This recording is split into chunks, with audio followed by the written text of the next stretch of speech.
Voici les quelques pâtés de maison qui séparent les rebelles d'un secteur de la banlieue de Tadamoun, toujours contrôlé par le gouvernement syrien. Nos guides de ce No Man's Land ont accepté de témoigner sous le couvert de l'anonymat. Voici ce que nous a laissé le Front al-Nusra. Ces commerces avaient refusé de protester contre le régime en fermant leurs portes. Ils ont été pillés, brûlés, et les commerçants ont été chassés. Quand les combats ont frappé aux portes de Tadamoun il y a quelques mois, Ali affirme que les rebelles se sont attaqués aux habitants du quartier. C'est devenu insoutenable. Les menaces, les viols, les assassinats, les enlèvements et les voitures piégées. De ce côté-ci de la ligne de front, on lutte pour la survie du régime de Bachar al-Assad. Ce sont les rebelles qu'on accuse d'avoir délibérément ciblé des infrastructures vitales pour la population civile. Voici la boulangerie. Elle produisait du pain tous les jours. Mais les bandes islamistes de Jabhat al-Nusra l'ont détruite. Pourquoi? Pour donner l'impression que le gouvernement ne subvenait pas aux besoins des citoyens. Cette milice reçoit ses armes de l'armée du gouvernement syrien, mais ces hommes ne sont pas des soldats. Je suis un civil, mais je porte l'uniforme pour défendre mon pays, le peuple, le territoire, nos maisons et notre honneur.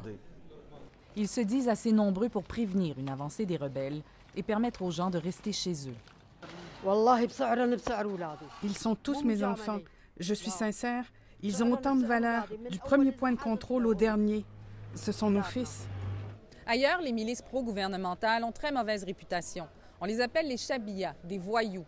Le gouvernement de Bachar al-Assad est accusé de se servir des milices pour intimider la population et commettre des massacres en son nom.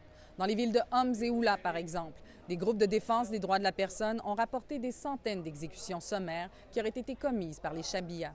Ici, à Tadamoun, personne ne suggère que la milice ne pose de tels gestes et on refuse l'appellation de Chabiya.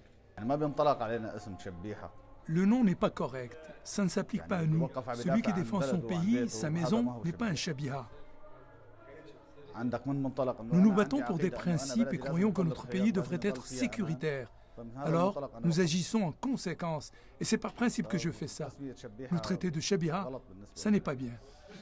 Amjar, Ali et les quelques 800 hommes qui patrouillent le secteur toujours contrôlé par le gouvernement font partie des minorités druzes et alaouites, le clan de Bachar el-Assad.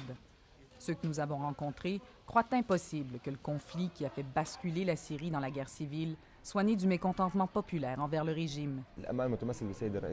Ça n'a aucun sens. Bachar el-Assad représente la sécurité. Bachar el-Assad incarne la démocratie. Si le président devait quitter, Dieu nous en préserve, je ne crois pas qu'on trouverait personne pour faire autant qu'il n'a fait. Plusieurs rapports affirment que le Hezbollah est très présent en Syrie et qu'il se bat aux côtés du gouvernement. Des sources crédibles nous ont dit que la milice de Tadamoun avait été entraînée selon les techniques de guérilla urbaine par le Hezbollah. Mais Amjar dément cette information. C'est la Syrie qui a entraîné le Hezbollah. C'est parce que nous aimons et respectons Sayyid Hassan Nasrallah, un homme de principe, et nous en sommes tellement fiers que nous affichons sa photo. Avec ou sans aide extérieure, les miliciens refusent d'envisager un scénario de défaite. Ils sont prêts à donner leur vie pour la victoire.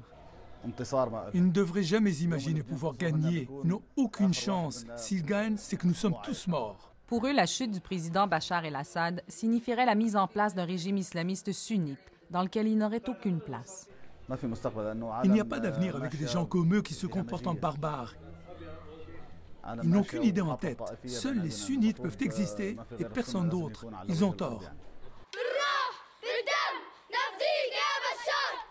C'est un air que tous les enfants de la Syrie connaissent. Mais dans le pays où ils grandissent aujourd'hui, les paroles diffèrent que l'on soit d'un côté ou de l'autre du conflit.